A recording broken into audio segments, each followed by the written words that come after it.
Once upon a time, in a quiet suburban neighborhood, a 12-year-old boy named Ethan found himself facing a day that would forever change the course of his life. Ethan wasn't the kind of kid who stood out in a crowd. He was shy, thoughtful, and often overlooked by his peers. But what Ethan lacked in confidence, he made up for in his big heart, a heart that would soon lead him into a moment of kindness that no one could have predicted would become so significant. It all started on a crisp, sunny afternoon as Ethan walked home from school. His backpack felt heavier than usual, not because of the books inside, but because of the weight of his thoughts. Lately, life at home had been tough.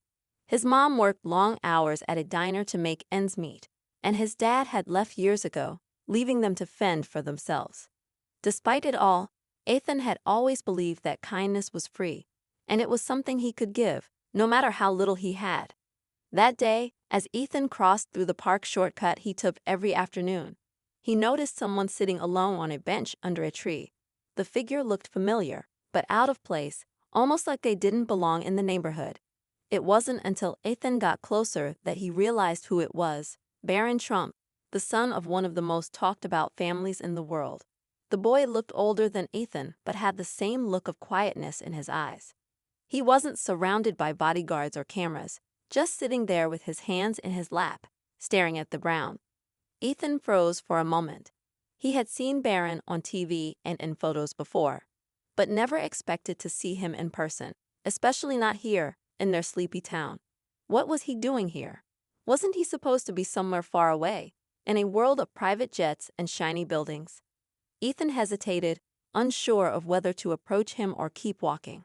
But then, he noticed something that changed everything. Barron seemed upset, his head hung low, and there was a tension in his shoulders that spoke of someone carrying a weight no one else could see. A few kids from the school across the park had started pointing and whispering, their voices carrying just loud enough for Ethan to catch the unkind tone of their remarks. It didn't matter who Barron was or where he came from. Ethan hated seeing anyone treated like that. Without thinking twice, he made a decision that would set everything into motion. Ethan walked straight over to the bench and sat down beside Barron. "Hey," he said softly, not wanting to startle him. Barron looked up, surprised but not defensive. For a moment, there was silence between them, broken only by the distant sound of kids playing on the swings. "You okay?" Ethan asked, his voice steady and kind. He didn't ask why Barron was there or if he needed anything. He simply offered a moment of understanding, free of judgment. Barron hesitated before nodding, though the look in his eyes told a different story. Ethan reached into his backpack and pulled out the small sandwich his mom had packed for him that morning. It wasn't much, but it was all he had to give. "Here," he said, holding it out. "You look like you could use this more than I do." Barron blinked, as if trying to process the simple gesture. "Thanks," he said, his voice barely above a whisper. He took the sandwich, and for the first time, a faint smile tugged at the corners of his lips. It was a small moment, just two kids sitting on a park bench sharing a sandwich, but it was enough to plant the seeds of something much bigger. As the sun dipped lower in the sky, casting long shadows across the park, Barron finally opened up. He told Ethan about how overwhelming life could feel sometimes, how being in the spotlight made it hard to know who to trust. He didn't go into too much detail, but Ethan didn't need him to. He listened without interrupting, offering nothing more than his quiet presence and the occasional nod of understanding. For Ethan, it wasn't about who Barron was, it was about what he needed in that moment: a friend. What Ethan didn't know was that this seemingly small act of kindness wasn't going unnoticed. Not far from the bench, a man in a suit stood under the shade of another tree, watching the scene unfold. He wasn't just anyone. He was part of Barron's security detail, tasked with ensuring his safety during what was supposed to be a discreet outing. The man had seen plenty of people approach Barron before, but never like this. Ethan's sincerity, his lack of ulterior motives, stood out like a beacon. When the time came for Barron to leave, he turned to Ethan and said, "Thanks for everything. You don't know how much it means." And with that, he walked away, back toward the black SUV waiting at the edge of the park. Ethan watched him go, unaware that their brief encounter was just the beginning. That night, as Ethan sat at the small kitchen table with his mom, eating a simple dinner of pasta and canned sauce, he couldn't stop thinking about Barron. He didn't know if he'd ever see him again or if what he'd done had made any real difference. To him, it was just another day, a day where he'd chosen to be kind, as he always tried to be. But what Ethan didn't realize was that his life was about to take an unexpected turn. Somewhere, a chain of events had been set into motion, one that would soon bring an opportunity so unimaginable, so life-changing, that it would leave Ethan questioning whether it was all real. What started as a single act of kindness in a quiet park would soon ripple outward, touching lives in ways Ethan could never have foreseen. And as he lay in bed that night, staring up at the ceiling, Ethan had no idea that this one small moment would become the story he would tell for the rest of his life. A story of how a simple sandwich and a little kindness towards someone as seemingly untouchable as Barron Trump could change everything. But what happened next? Well, that's a story you're going to want to hear. Stay tuned. The next morning, Ethan woke up to the same routine: a hurried breakfast of cereal and a quick goodbye to his mom before heading to school. Nothing about the day felt out of the ordinary, at least not at first. But by lunchtime, whispers started circulating through the hallways of his school. Kids gathered in small clusters, talking in hushed tones about something they'd seen online. Ethan didn't think much of it until his best friend Mia came running up to him in the cafeteria, her face a mix of excitement and disbelief. "Ethan, you're all over the internet," she exclaimed, practically out of breath. Ethan frowned, confused. "What are you talking about?" Mia pulled out her phone and thrust it in front of him. There it was, a video of him sitting on the bench with Barron Trump, sharing his sandwich and talking to him like they'd been friends forever. The clip was shaky, clearly recorded from a distance, but it captured the moment perfectly. It had already been shared thousands of times, with captions like asterisk, "The boy who showed Barron Trump kindness asterisk and asterisk a simple act that touched millions." Asterisk. Ethan's stomach dropped. He had never wanted attention, let alone something like this. Why would someone record that? He asked, feeling a mix of embarrassment and anxiety. But Mia grinned. "Are you kidding? This is amazing. Everyone's talking about how sweet you are. Look at the comments. They're saying you're a hero." Ethan didn't feel like a hero. He had just done what felt right in the moment, not expecting anyone to notice, let alone film it. As the day went on, he couldn't escape the buzz. Teachers gave him knowing smiles, and strangers at school started greeting him in the hallways. It felt overwhelming, like the quiet, simple life he was used to was suddenly slipping away. By the time Ethan got home, the situation had grown even bigger. His mom was sitting at the kitchen table, staring at her phone in shock. "Ethan," she said, looking up with wide eyes, "do you have any idea what's happening?" She showed him the news. Major outlets had picked up the story, and people everywhere were praising Ethan's kindness.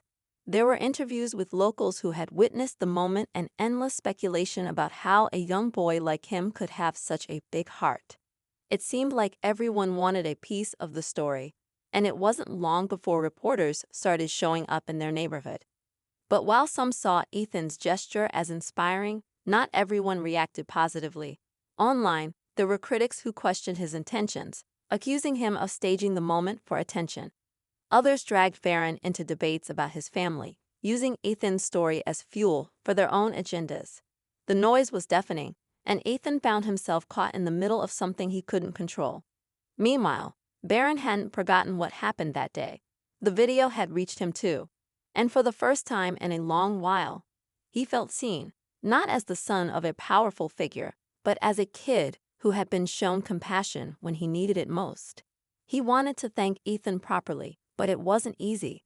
Barron's life was complicated, filled with security protocols and constant scrutiny. Even the simplest gestures required planning.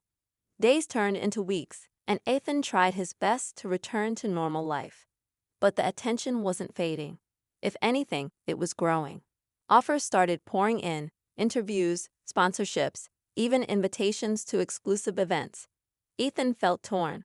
On one hand, the opportunities could help his struggling family. On the other hand, he didn't want to lose himself in the whirlwind of fame.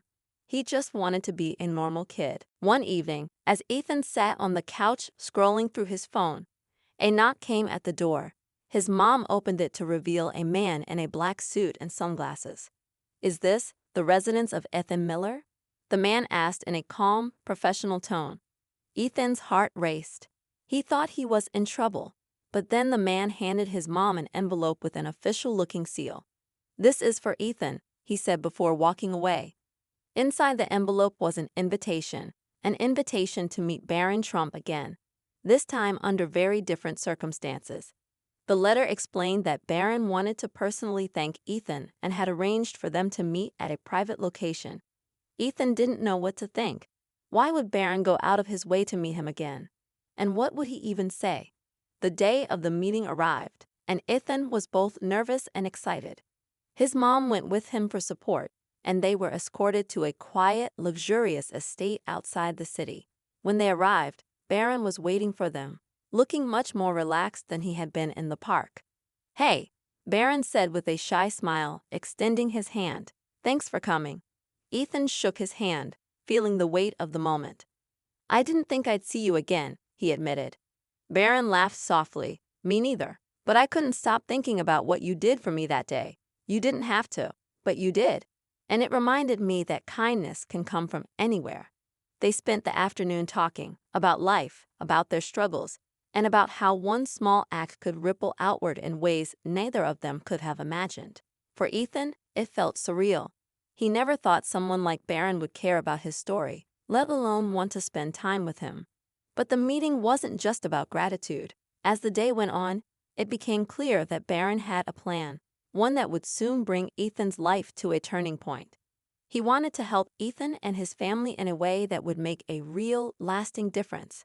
But before he could explain, their time together was interrupted by a call from one of Barron's security team. Something urgent had come up, cutting their meeting short. Ethan was left with more questions than answers, his mind spinning as they drove back home. What was Barron planning? And why did it feel like this was only the beginning of something much bigger? The uncertainty weighed on him, but so did a sense of hope that his small act of kindness might lead to something extraordinary. Little did Ethan know, the next chapter of his life was about to unfold in ways he never dreamed possible. Ethan couldn't shake the feeling that something big was about to happen. The meeting with Barron had left him full of questions, and for days afterward, his mind raced with possibilities. What could Barron possibly do to help someone like him? Was it just words, or did he really mean it?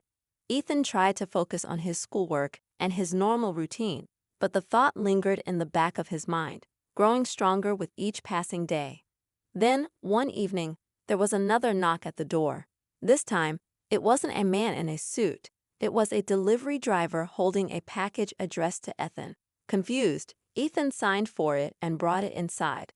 The package was surprisingly heavy, and when he opened it, he found a sleek tablet resting on top of a stack of papers. Taped to the screen of the tablet was a handwritten note from Barron.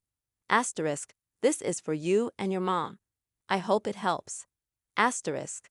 Ethan turned on the tablet and was immediately greeted by a video message from Barron himself. In the video, Barron explained that he had been deeply moved by Ethan's story and wanted to do something meaningful to show his gratitude.